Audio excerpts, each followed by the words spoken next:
watch my stream, or they'll get Jerry, behind me and you're watch live, my me. friend. Okay. Anyway, then they give me pointers, and it really has helped. So we are live and ready to go. Yes, sir. Right. So we're seeing the side of your head, Tex. You must be digging around for something to read. All right. All right, here we go. What's up, everyone? And welcome to the Midwest Racing Fun League podcast, where we talk racing and iRacing and everything in between. From the sim to the track, we've got you covered. I'm your host, Curtis the Tech Thomas, alongside my co-host and teammate, Mr. Jerry Night Train Cooper. So, as a in the Midwest Racing Fun League, I am a league admin. Well, not a league admin, but I am a racing admin, as you can see. I do get that a little bit mixed up there. But yeah.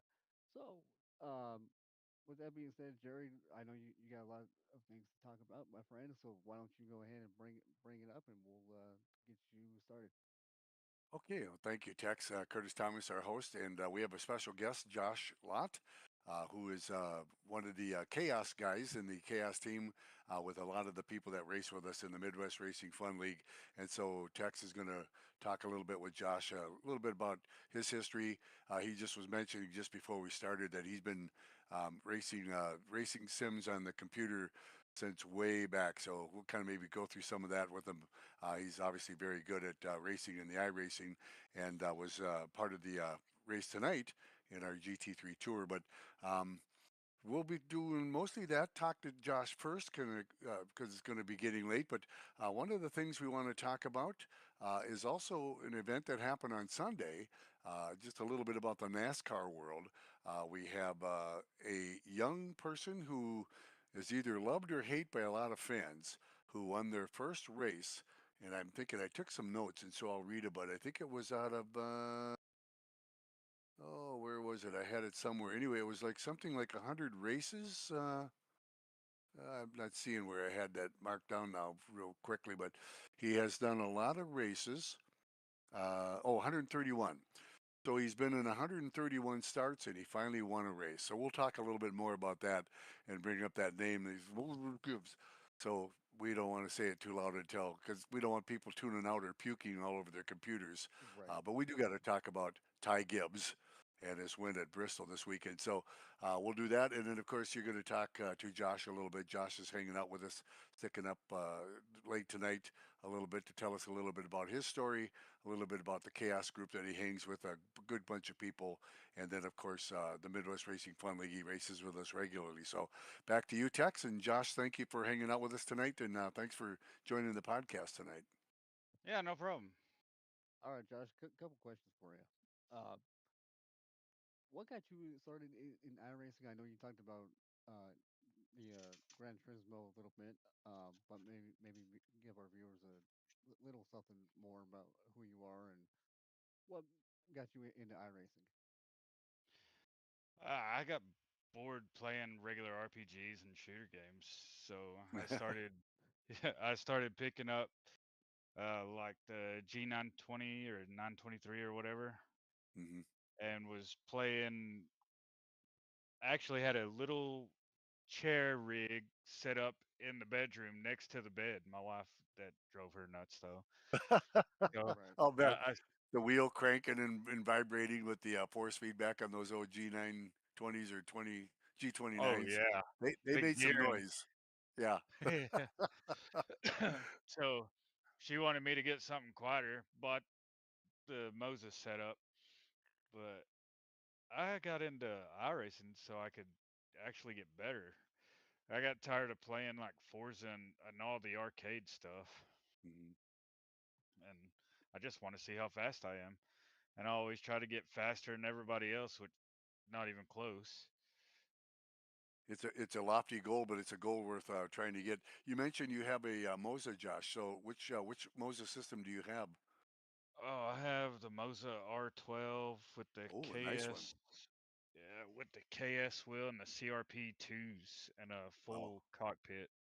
Yeah, very nice. So it's funny you started off like you say with a not a real cheap, but the G series Logitech. They were what couple $300, I guess, for depending on which model. And you stepped it up quite a bit from the Oh days of no. having the Logitech next to the bed and keeping the wife up all night Oh, doing Gran Turismo, right? oh yeah. And then what was it? I went from the 920 to the Moza R3, Oh, you and I was did? like, Okay. yeah, yeah, and that wasn't anything. So I went to the R12 and had it Wow. turned all the way up. Yeah. And who was it? My buddy Drew that I used to race with on here a lot. He put me into the wall on NASCAR, and it Ooh. dislocated my finger and twisted it around. Yeah, Ouch. that's the scary thing about that. I've got an R5. I don't know, you probably can't really see it with the camera view, but I've got an R5 and I came from a G920 as well. And you're right, it gets to where you get that direct drive and the higher nanometer stuff like the R9, the R12 like you have. And we've talked to a couple people over the years that have had some of those motion rigs, those kind of things. Uh, yeah, they're scary because they're so realistic. When you're doing iRacing and or any racing game or sim, those things can really yank and, like you say, breaking or dislocating a finger, is not uncommon because they got some power. So I think it was Conway Critty was one of the guys, James Rep, Yep. that had a motion rig one time that we were racing with him. This is back a while ago, and he hit something and the motion rig jarred him so bad he's like he hit his shoulder, uh, and didn't break anything, but he really bruised himself. And I thought, a motion rig doesn't sound like it's that much fun. If you gotta worry worry about getting slammed and spending a few hours in the hospital after a race, that's too much like the real thing, Josh. Oh yeah, there's what is it? There's like these little motion sim magic things you can Yeah. buy for Yep. your rig that Yeah. will just jostle you left and right, but and And that's and if like the things are cheapest going way to go. Yeah, and if things are going well, that they're probably really fun because I'm guessing they add like crazy to the realism, the hydraulics, the motion, that kind of stuff. Going to make it so realistic with the graphics and things that you find in the racing sims now. If you got a pretty good monitor, triples, or even some kind of VR. With that motion, it would be so realistic. I think you could hardly tell the difference between the real and the simulation. But uh, again, especially in iRacing, where you get the idiots in there who like to crash everybody with a motion rig, that sounds like it could be pretty dangerous business, uh, more dangerous than fun, I think. But it sounds like you got a really nice setup, and so you've kind of transitioned from, the Logitech to a low end Moza to an R12, which is, for those that don't know, that's one of the best. Is the second from the highest? I think they got an No, R25, third. maybe a Yeah, third. they have Okay, a R25 now. They okay. used to have like the R12, R18, 21, Okay. and now Oh they yeah. took Yep. away the 18 and went just 21 and 25. Okay, that's what it is. Yep. And what that is, just for again for people that don't know, it's based on the nanometer. It's based on the strength of the direct drive, the electronics, if you will. And when they talk about an R3 or an R5, like the one I have, they have 3 nanometers, 5 nanometers.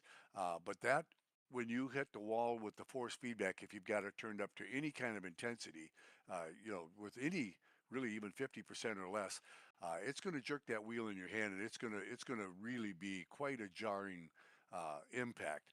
So when you get into the 12, like you've got, Josh, or the 21 or the 25, I think clearly if you Okay. have a finger in there and you hit something, it could easily break a finger, certainly dislocate it as it did with you. So Oh it, yeah. it Like adds I to the have. realism, but it adds to the danger of that you would experience in real racing, quite frankly.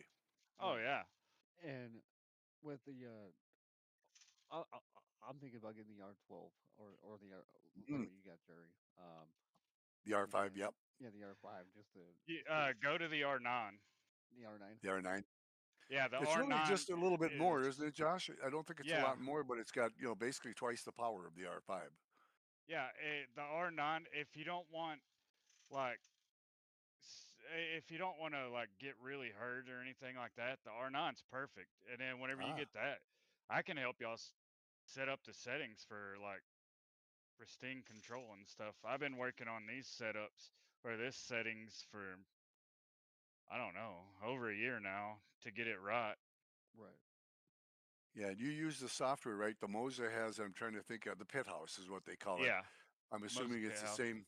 Yeah, the Moza Pit House is the software. Basically, it's the software suite that comes with it, and it's the same software, whether it's the R3, the R5, the R9, the R12, up to the 25.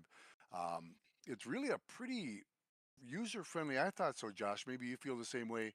Pretty user friendly to get in there and to configure it, to calibrate it, that kind of stuff. And it depends on how much you have as far as extra wheels, the hub, a shifter, whether you use the light pedals, which I use with the R5, or the better pedals that you would have with the R12.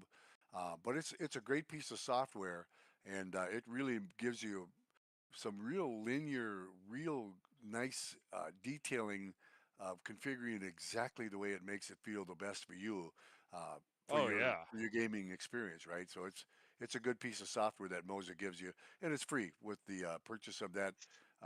It works and it's free whether you have the wheel or not. So yeah, that's a good wheel.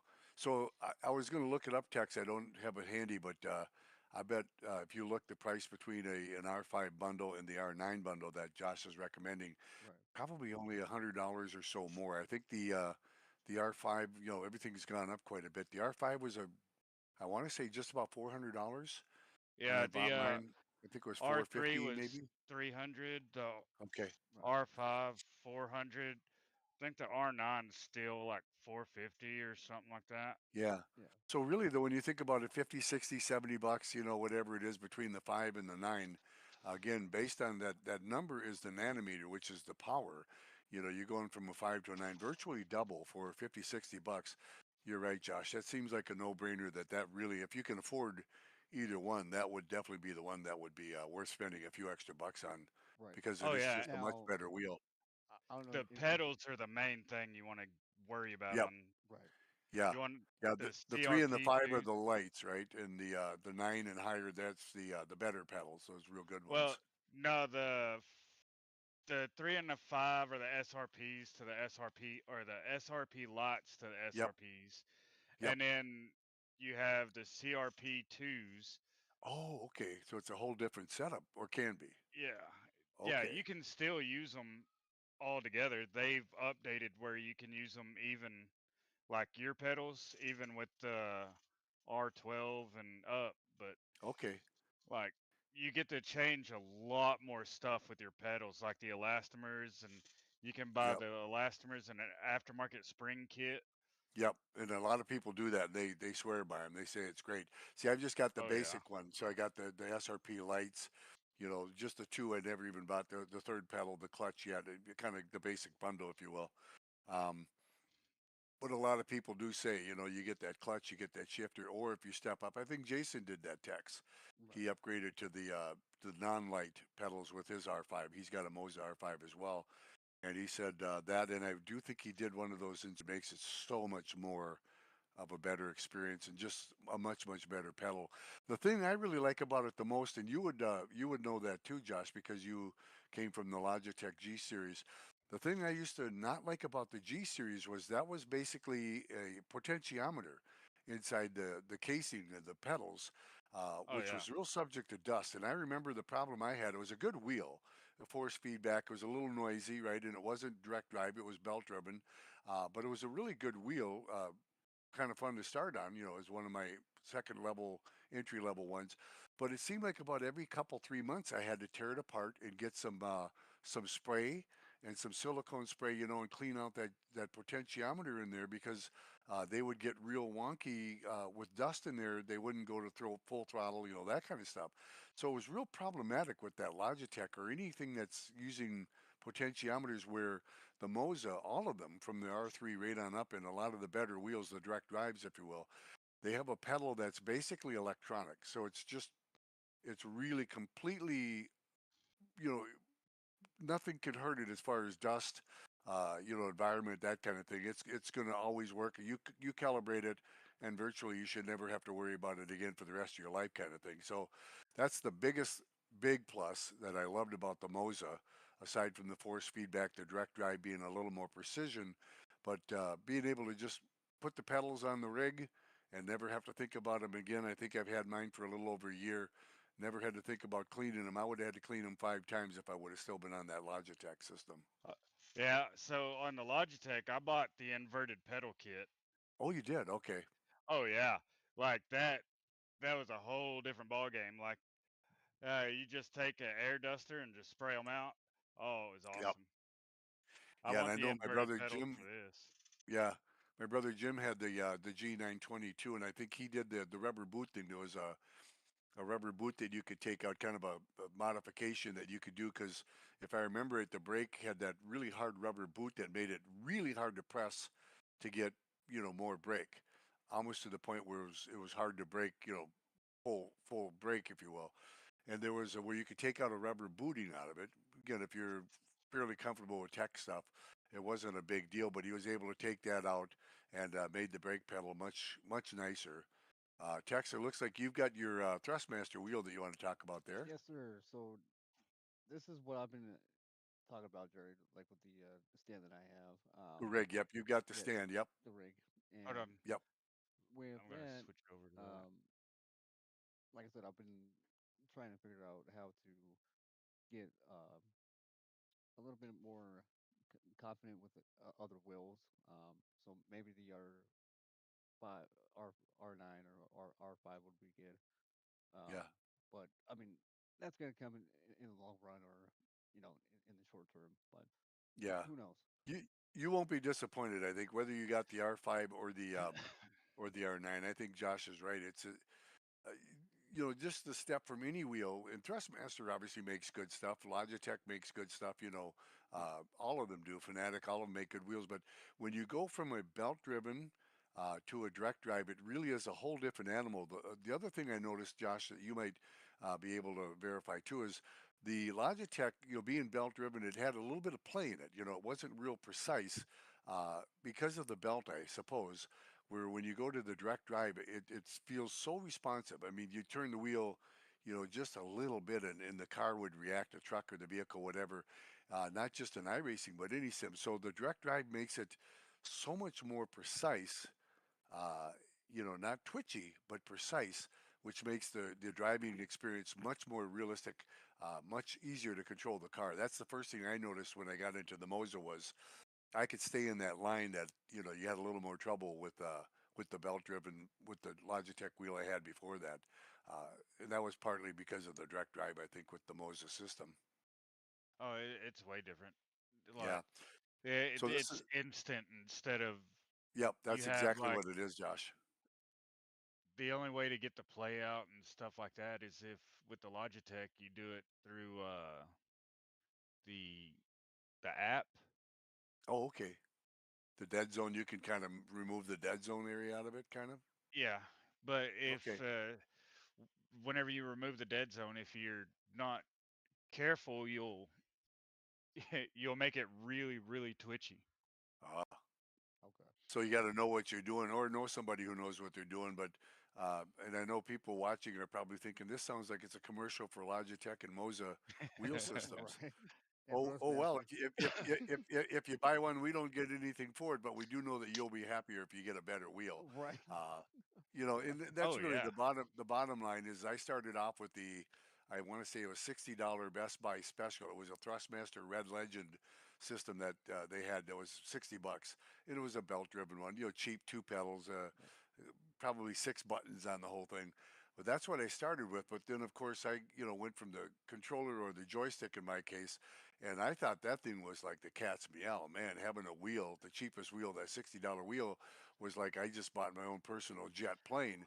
And then Oh going yeah. to the Without Logitech, the Logitech was a world above that, and of course the Moza was another whole completely step up. So the better wheels, as people say, you get what you pay for. The better wheels are going to make your enjoyment and your experience and your ability to drive in a racing sim or any kind of a driving type game.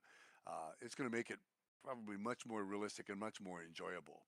Right. And speaking of other games, Jerry, I just gotta ask, um, Josh.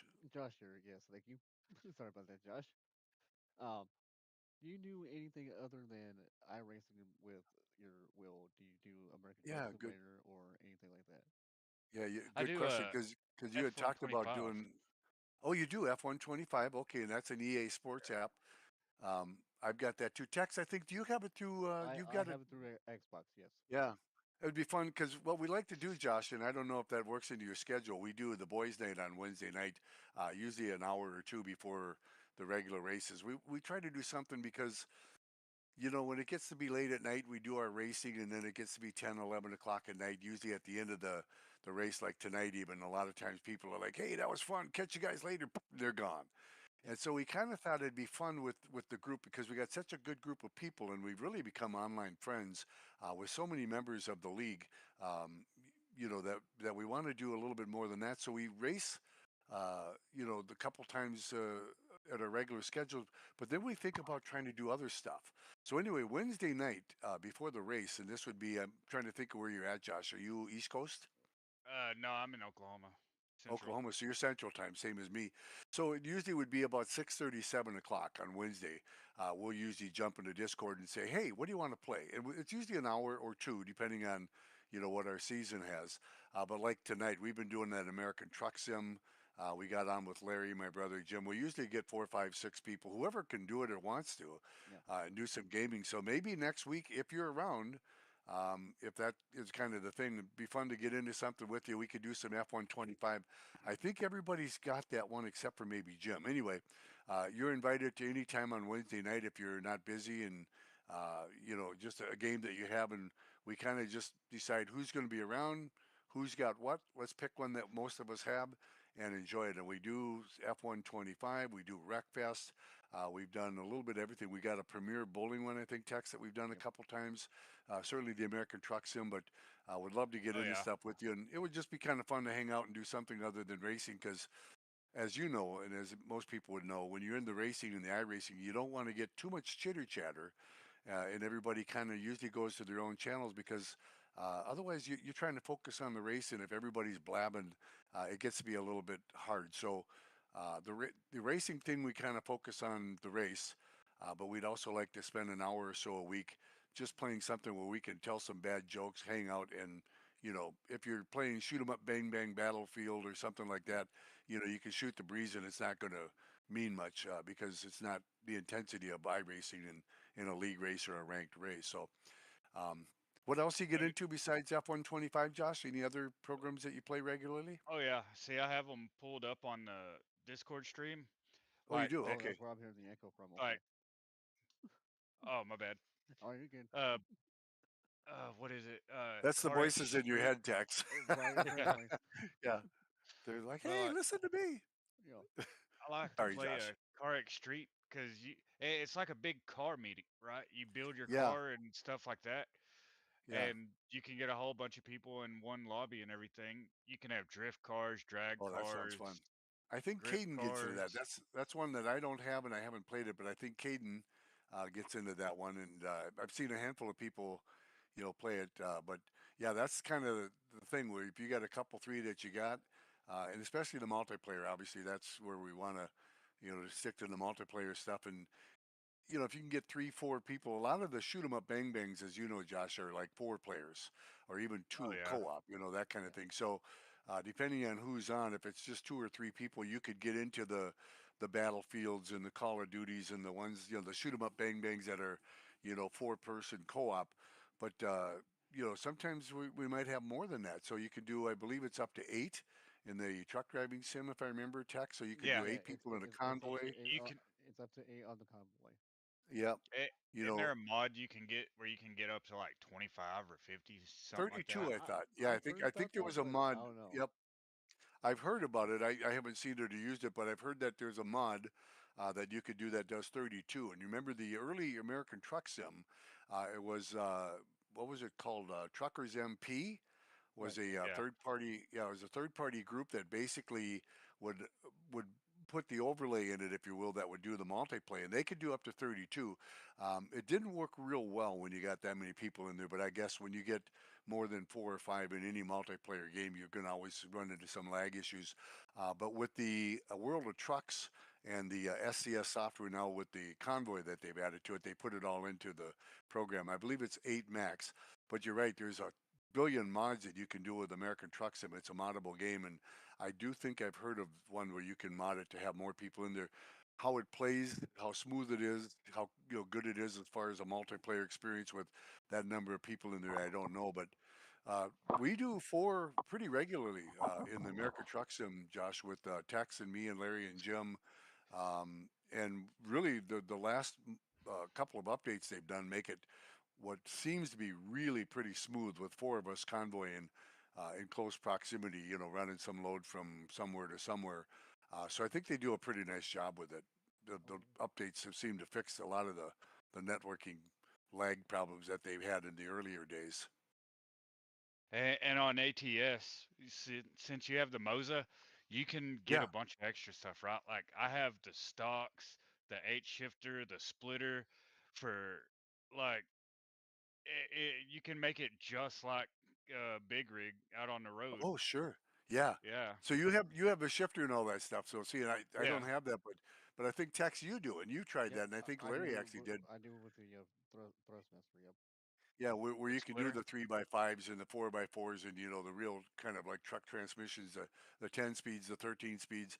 I got to admit, I do the wimpy thing. I do an automatic, so I Oh, with probably shouldn't say There's that nothing in wrong front with of people. being a truck driver See with this? automatic for It's sure. it's egg and it's on my face. See that? Yep. No, I do the wimpy stuff. So I got the automatic shifting, the automatic clutch. Uh, I have enough trouble trying to just drive the thing and keep it on the road. Oh yeah. well, like you can even get the stocks, right? So Yeah. you'll have blinkers, cruise control, what else? Windshield wipers and everything else, just Oh like yeah. your car. So you can just sit there and Yep. just spin your steering wheel, hit the blinker, and then you Yep. can Here you go, Joe. also Yeah. There you go. He's got his Stream Deck there now. oh I've got the yeah, button the Yep. button box. Yep. All on buttons. So and I do that. I got the shifter on the paddle. The paddles on the R5 is, I think it's similar as far as the basic wheel. In the blinkers, I've got as the shifters. The little paddles or whatever. Um, but yeah, it is kind of fun because the cool thing with that being a sim is to put a lot of the stuff on buttons and or some form like that would be in a real rig so that you're not running around touching the keyboard for everything because obviously in a real truck you're not uh, you know pushing buttons on a keyboard to turn on the beacon or the blinker or a flasher or whatever. So the more stuff you have is going to make it more realistic. My next hope dream thing is going to be a brake pedal or a clutch pedal, that third pedal with the Mosa, and then eventually a shifter. So Right. eventually I'll catch up to you, Josh, with some of the fancy stuff. I do have oh. the rig. Basically it's just a cheap rig that's kind of fun, and that was worlds cooler than just the chair and even a stand, which I had before that. Like you got Tex, and the stand Yeah. was really a great first step because the biggest problem with most of the driving sims, whether it's a Moza wheel, a Logitech, a Thrustmaster, whatever, is your pedals sit on a little plastic thing on the floor, and every time you push it, it slides under the table somewhere, right? Yep. And that was terrible to try to do with these racing and driving games with the older wheels because all it would do is you'd be digging around trying to get that pedal back, closer, and no matter what carpet, linoleum, rugs, whatever you had, you could never get that damn thing to stay.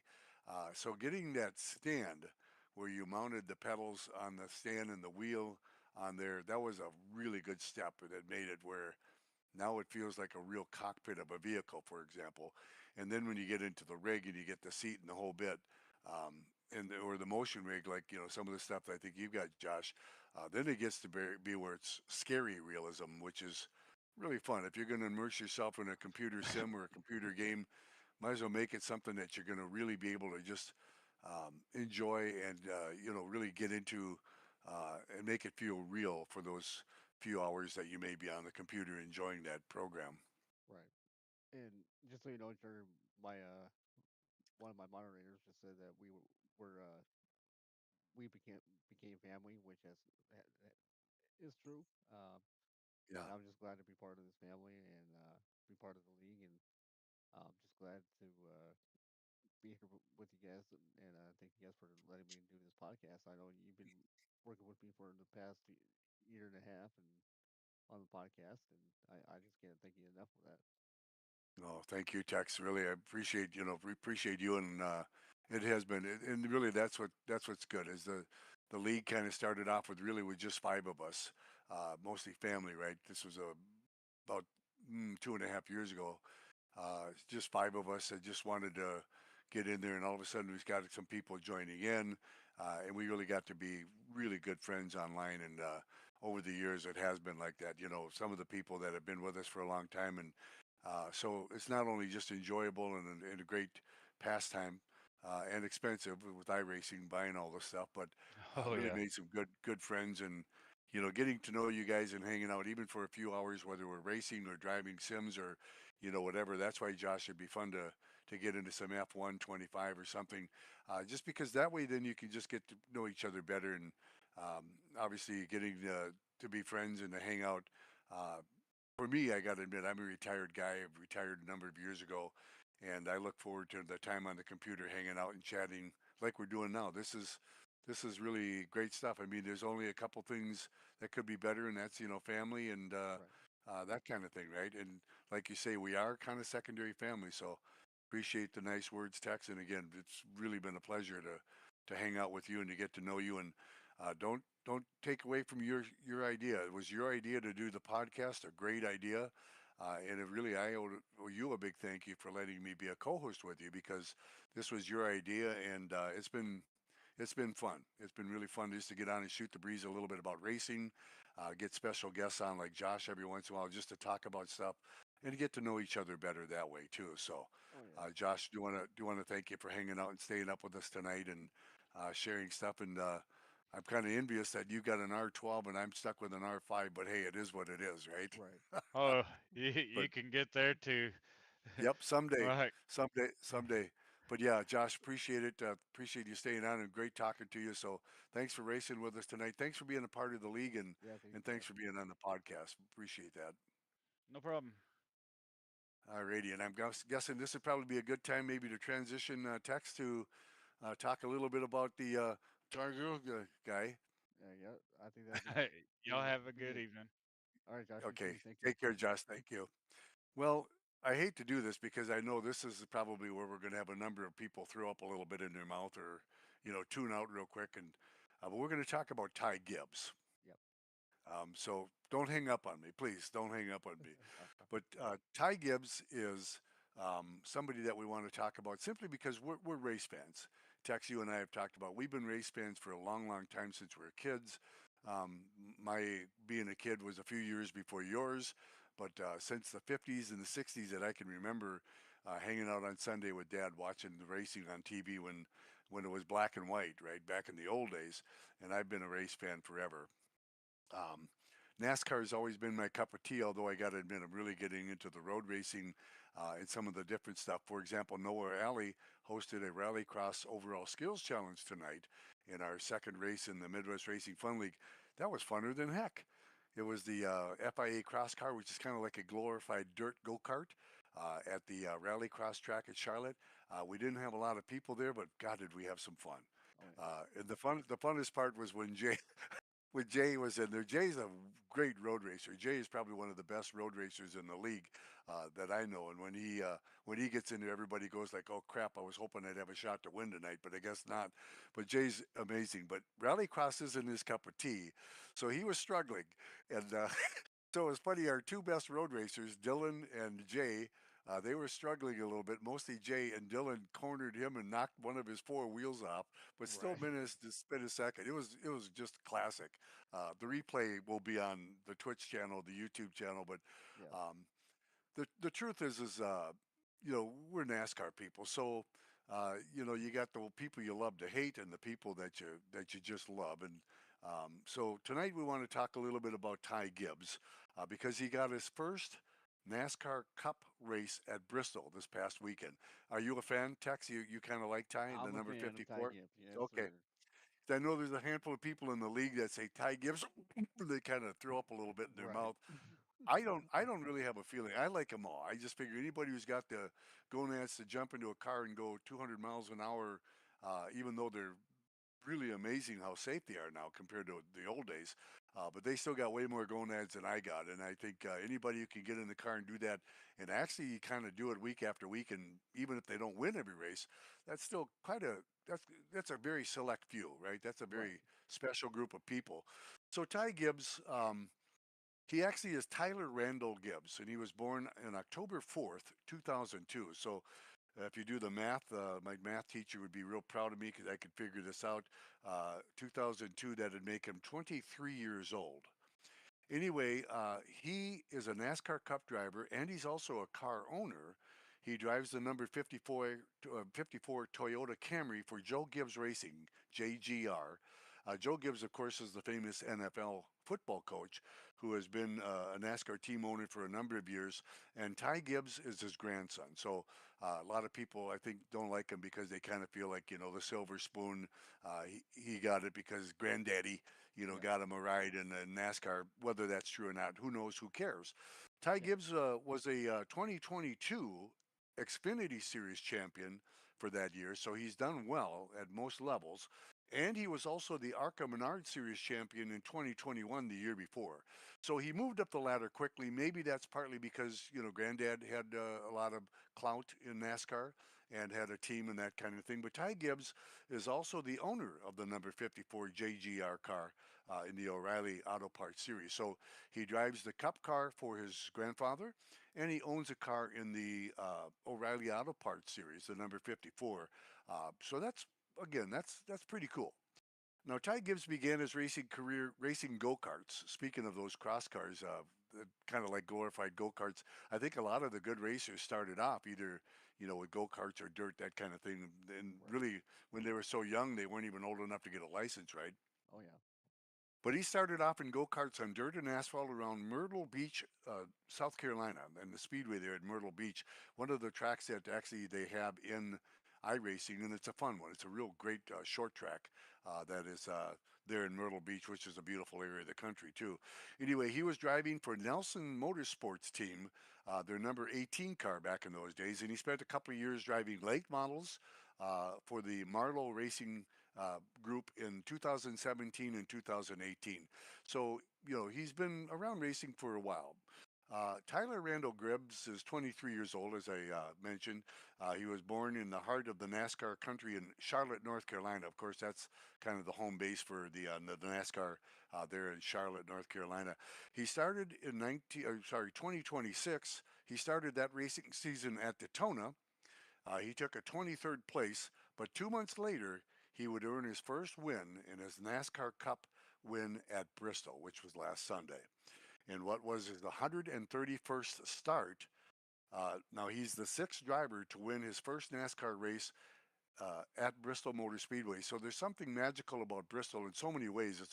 It's a wonderful track. They call it Thunder Valley. We did a little talk about it last week. I think it was or the week before. Text Yeah. on the history of Definitely.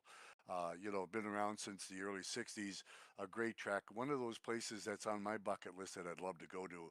Spend a night watching racing at Bristol. But a lot of people have won their first race there, and Ty Gibbs now among that group. So that's a little bit about Ty Gibbs. He drives the number 54 car. I kind of wonder, thinking out loud, he finally got a win. It took 131 starts. And I don't know, I'm guessing that's in all of his different NASCAR series, probably the ARCA, the O'Reilly, and the Cup, 131 starts. But he finally got a win, and now you kind of wonder, was that I just a think real, 131 starts there. I think that is in NASCAR. just a Cup Yeah, just the Cup because in he's the been Cup? Okay. uh, two 2 years in Cup. So Yeah. So it'd be close because they do 36 races a year. So if he's done 3 years, because what they say he won 2022, he won um, Xfinity. the Xfinity at that time, the Xfinity. So you're right. He's probably been 3 or 4 years in the Cup Series, driving that 36 races, that would be about right. So good call on that. You're as good at math as my math teacher that I had in kindergarten for those four Oh, years. trust me, I'm not good Uh, at math. I'm not good at yeah. math. Okay. Well, I'll give you credit for it anyway because I would have thought, but yeah, 131. He's been around probably 3, maybe 4 years. Yeah, In the Cup Series, that's a long time to go without a win. But again, now we can't say that anymore. right, And I'm really, like I say, thinking out loud, kind of curious. Was it really just a freak anomaly? Is he going to go another 131 races before he gets a win? Which is going to make people think, why is he in a Cup car? Obviously, just because Granddaddy is, pulling the strings, right, or is he maybe going to win a few now that he got the taste of that victory and he knows how to get to the winning circle, the winner's circle? Maybe he's going to step it up a little bit, and we'll see. And you'll get a lot of season left here in the 2026 season. Just started in the middle of February, and here we are, basically in the middle of April. So it's only been going on for a couple of months. Uh, I would not be surprised, Tex, to say that number 54 car in Ty Gibbs, whether you love him or hate him, is probably going to win one or two more races in the season. I wouldn't be right. surprised at all. Yeah, and So with that, sir, just I'll to throw it back to you. just to verify on Bristol, and it did open in 1961. Okay. Yeah, and we did do a little history on that in one of the podcasts. I think That was last week or the week yep. before. So in next week, I think Tex, just looking ahead a little bit, wouldn't mind talking a little bit about Kansas Speedway. Of course, that's where two of the three series are going to be this coming weekend. I believe the trucks are off Yeah, the trucks are off. this weekend, and I That's think why in my series we are going to um where are we going in my series?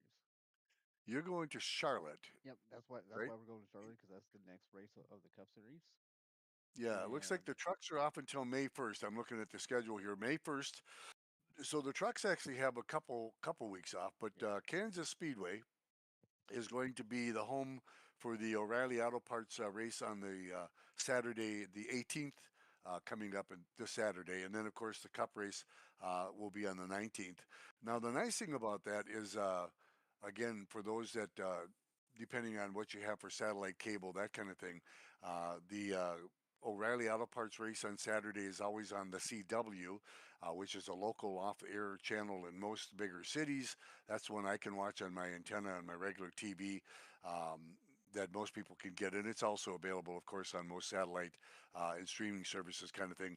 But the race at Kansas this Sunday is going to be on regular Fox TV. So that's going to be on normal TV versus the Prime and or Fox Sports one. Some of the ones where you technically have to have cable or satellite or some kind of a streaming service to be able to watch it. right. So a good weekend to watch it, and would love to talk about the history of Kansas Tex next week a little bit. That's probably what I'll put on my radar if you're good with that. For a couple of reasons. One, because we have the cars there this weekend, Saturday and Sunday at the Kansas Speedway.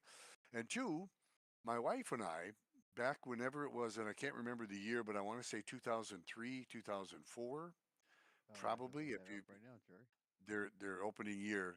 My wife and I were going to go down to Kansas Speedway for the race. It was the first year that Kansas was opening. And of course, Kansas is not too far down the road from us here in southern Minnesota. Yep. We were going to go with some family, and it turned out where things came up where the other folks couldn't make it. But her and I ended up going there. We were able to spend the weekend at Kansas to watch, at that time, the Bush race, I believe it was. I think it was before, maybe it was nationwide. Anyway, we ended up going down there and spending a weekend in Kansas. It's actually in Highland Park across the border in the state of Kansas, from Kansas City, Missouri. But we went to the race and it was incredible. The stadium was brand spanking new. They didn't have all the seating I think they put in a couple of years later. It was only like 30,000 seats there for that inaugural year. But we were able to go. We were able to get tickets. It was reasonable. It was a package deal where you got to see both races. Instead of now where it seems like everything's an individual. You pick one or the other. Kind of truck. O'Reilly and or Cup. Anyway, they basically closed down the freeways to manage traffic getting into that, unlike any place I've ever been. You were in and out of there in about 30, 40 minutes, Right. which is incredible because over the years, we've been to Daytona race, we've been to Texas one year, and we went, where else was it? One other place, I think. Um, Maybe it was just those two. Anyway, it was hours getting in and out of there. You know, it was just insane. You spend 4 or 5 hours trying to get in there to get parked, and then 4 or 5 hours to get out, kind of thing. Kansas, I have such great memories. One, because my wife and I were able to see that the first year, the inaugural season, and it was probably one of the most enjoyable racing experiences. Especially when you talk about dealing with the traffic in and out, and the thousands of people that sometimes can be hard to put up with when you're bumping elbows just to go run and go get a beer or a pop, right? Um, but yeah, I think it was 30,000 seats in whatever year that was. It was an incredible racetrack. Uh, the thing I remember is we were sitting right out of the corner coming out of four, about halfway up the seats. And that was the race where Ryan Newman, at that time, and I'm trying to remember what car he drove. Ryan Newman came out of four.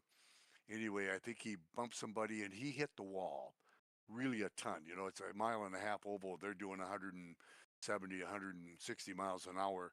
He hit the wall of the a ton, and that was the first time I realized the concussion. My wife and I were sitting there, and when his car, he had that Ford, and I don't remember the number. Anyway, he hit the wall. The concussion was painful because like when you have like a sonic boom that's so powerful, it hurts your ears, but it also just it makes your innards hurt. Yeah. And that's what happened with that. We were sitting there, and he hit that wall, and the concussion was where you almost felt like somebody punched you in the stomach. And I thought, oh my God, we're sitting halfway up the seats here in the grandstands and it hurt. I can't imagine what it would be like. So he smacks the wall, spins, and he climbs out and he waves at the crowd and says, "Hey, I'm okay." I And that was I when I I realized think that two was in things. 2003. Um, Okay, there was that's probably right. yeah. There's been I believe that's when he flipped the car 6 times. I don't remember him flipping it, but it was the inaugural year at Kansas. But like I say, it was Oh, so the two the, things the I inaugural realized. year was 2001. Yeah, the very okay. It was 2001 that my wife and I went. Then yeah. Anyway, it was a deal where two things that I took away from that was one, the impact when they hit the wall, unless you like feel it or see it, are close enough to actually feel that concussion, you don't realize how much of us, just a major impact, those cars at that speed are having. And I don't know if that was before the safer barrier back in 2001. Probably was, because they had just came up. Well, I think 2001 was the year that Dale died in Yeah, Daytona that year. February 18th, 2001. Yep. And so that was where they came up with the Hans device right away after the crash at Daytona and Dale Earnhardt being killed in that crash. But I don't think the safe barriers came for a few years later than that. That's just my recollection. But Right. the thing I remember is one, the amazing amount of safety that they put into these cars that you can hit the wall and have that much concussion, that much impact, and still walk away. That was something that to this day just makes me kind of go like, wow. And the biggest thing, of course, is like I say, when they hit the wall, people I don't think even have a clue how much of an impact that is. But yet, with the safety devices, the padding, the way they are doing the crush points or whatever on the cars, they make it so that you sitting behind that wheel, um, you get shaken up, you get probably rattled pretty good, maybe get the wind knocked out of you pretty good. But you can have an impact that, back in the 60s, like we talked about, even the 70s, those crashes would have killed you in a heartbeat. Yep. And now they And walk away from 'em. So that's an amazing experience that I will get. And Kansas City was where that was front and center for me, being that close to a major crash. It was Ryan Newman. And I'll never forget the sound and the feeling of that crash that year when my wife and I were at that race. right. And just so you know, Jerry, the safety barrier did come out in 2002. Okay, so it was the Okay. next year, and I'm not surprised because again, as everybody knows, the death of Dale Earnhardt at Daytona in 2001, that February race, the Daytona 500, really changed, I think, the whole mindset of NASCAR, and really just catapulted them into thinking we got to do stuff that makes it safer. And they really did come out with a couple, three things right away, like you say. They, within a year, 2002, within a year, they did the safer barrier. I can't imagine how many people's injuries and deaths have probably have been saved over the last 24 years Yep. since that safer barrier in NASCAR racing. I would be almost not surprised to say probably 4 or 5 people that would have not survived the crashes they had if it weren't for that safer barrier. And of course, the big one is that Hans device, Yep. which again keeps your neck from snapping so bad. They got the padded stuff on the seats. I mean, just so many things where you can hit a wall at 100 and some odd miles an hour, and aside from getting, you're seeing a few stars and getting your bell rung, you walk away from it. To me, that's just almost hard to fathom growing up watching the early races of the 50s and 60s, where it seemed like every year a couple, three people were dying in these fiery, terrible crashes. And now, thankfully, a good thing is it's pretty far and few between when somebody really gets seriously injured and or killed in a crash. So that's really a good thing in the world of racing. Oh yeah. And another thing is too. Look what happened to Ryan Newman Yeah. at Daytona a few years back. Yep. I mean that was just impressive how he just walked away from that crash, even though it Yep. meant he flipped the car and got blindsided and all that. And Yeah, they, even a couple of years ago, that end over end. I mean, most you see yeah, it pretty generally at the Talladegas and the Daytonas. I don't remember who it was. Was it one of the drivers that just a couple 3 years ago? And I want to say it was maybe Talladega, but it might have been Daytona. But they got loose. The car went end over end. I mean, it was where they flipped, end over end, rolled over. Uh, was it Josh Berry? Maybe one of the newer guys. Anyway, it rolled yeah, over yeah. where it was You're right. pieces. It was Josh Berry. Yeah, Josh Berry, and the thing rolled over, and there were pieces and debris flying Oh all no, that over. was Ryan Prinks. Ryan Prinks. Ryan Priest, that's who it Yep, was. Yep, yep, that's who it was. And the number four car right at that time, I believe. Anyway, um, it rolled over to where you just looked at that in just an awe, thinking, there's no way that that car could go through that much rolling over, that impact bouncing like a rubber ball, and then ultimately the guy climbs out, and aside from being shaken up a little bit, it's incredible. It really is. In a way, it's a good thing because the last person that we lost that I can remember uh, in a bad crash was Adam Petty at New Hampshire, and that's been a number of years. And that's a good thing to think that it's been a number of years that we've lost somebody. Of course, it's a little different in some of the other racing genres where they're not quite as safe. The Formula One and the GT3, the Indy cars, they're not quite as safe as the NASCAR, but a lot of them go a lot faster too. So right. um, it's just nice to see the advancements in the safety.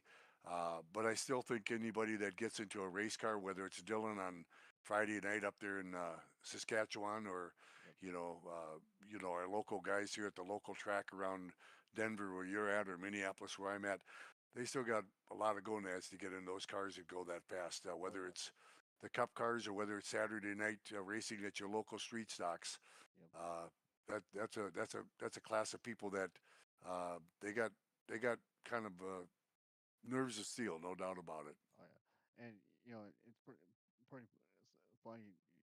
I've always told my wife like I wouldn't mind doing figure eight racing. And Yeah, you'd have to be really crazy for that text. Don't do it. right. Don't do it. Save yourself. Save yourself. Yeah, yeah, We've that's what done she that, said and too. Yeah, yeah, yeah. And they do that, and I just can't imagine how they do that. We do that in iRacing. We've done it right. a few times just for fun. Zach did it, and then I think Noah did it one of the fun races last season. But the figure eight racing it's kind of like a demo derby. Yeah, It's funner than hell when it's a sim where all you got to worry about is your car rolls over and your wheel jerks a little bit if your force feedback's on. Doing it doing it in real life, I don't have the gonads for that. I can guarantee you that. I'll watch right. it, but I sure ain't going to be in that car with you. Oh yeah. Well, Tex, it looks like it's getting close to 11 o'clock. I think we've been on for about an hour, and we usually try to keep the podcast a little bit under an hour just so it's more watchable. And had a great conversation tonight. Thank you again for letting me be a co-host with you. A great idea that you had. Thanks to Josh W. Lott, who came on and chatted with us. Josh is a great guy, a good Yeah, racer. thank you, brother. Every time he joins our races, we know the level of competition just went up a few notches. So Yeah. thanks, Josh, for jumping in with us. And thanks everybody for tuning in. And again, really a shout out, like you say, really appreciate the people that have been involved with the league, the admins, the people that have been with us for a while, they're committed, that try to be with us. You're right on top of the list of the text, and appreciate you. Appreciate all the members. We've got a pretty good group, 20, 30 people that race pretty regularly that we get on with, that are really longtime friends, longtime members of the league. And we got 174 people in the league. A handful of them don't race very much, but we're glad that they're there, and they're always welcome to jump in. But that core group of 20, 25, 30 people that show up for one of the races, whether it's our Wednesday night racing, or Friday night racing, or Saturday, great group of people, and really it's a highlight of the week to get on and get into Discord, tell some bad jokes, shoot the breeze, and have an hour of fun racing. Friday night's going to be a fun one. You got the trucks at Charlotte. We got three different tracks this Friday. We got the O'Reilly cars, I believe, at New Hampshire. And let me see, I should look at the list here.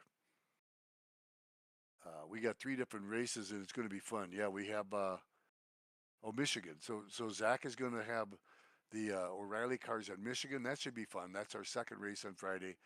New Hampshire is what Jason's going to have in our Cup Series, and of course you've got the trucks at Charlotte. So Yep. some great racing coming up in the league on Friday night. We hope that everybody can join us. We'll get good turnouts. We've been getting somewhere between about a dozen and 20, 22 in most of our Friday night races. So hopefully we can keep those numbers up. It's more fun when there's more people, but even if we just have five or six, if it's good people and we get a chance to hang out and enjoy each other's company, it makes for a good hour. Very enjoyable, and I know I sure appreciate it. So, Oh yeah. thanks again, Tex, for everything. Oh, you're welcome, Jerry. Thank you once again. And like I said, I'm glad we're doing this podcast to get our names out there and Yep. get everything going with the league and whatnot. But ladies and gentlemen, we are going to close it Oh, out. wait a minute, wait a minute. Before you do the closeout, there's something on your shirt I don't recognize. What does it say? Colorado Avalanche? Colorado Avalanche. Oh, Avalanche. Yeah. Oh, is that girls basketball team? No, that's the hockey team, Jerry. That's Oh, my favorite that's hockey right. team. That's right. That's that NHL team that's number one in the NHL and has the best record in the entire National Hockey. Oh, Yes, yeah, I know sir. who they are. Okay, never mind. Sorry, I didn't mean to interrupt. Oh, you're good. All right, ladies and gentlemen, Avalanche. we're about to close out this podcast. So thank you, Jerry, for that. That made my night. So we are going to close it out, and here's the outro for you guys. And just so you guys know, we are going to be. This is going to be all on YouTube. So did check YouTube. It is recording on YouTube. So make sure Good you deal. check out our YouTube channels, and we will close it out. So that's the checkered flag on today's episode of the Midwest Racing Fun League podcast. Thanks for tuning in and supporting the show. If you enjoyed it, make sure to follow and share and come back next week. Until then, keep the rubber side down and we will see you under the lights. Have a good night, everybody. Good night.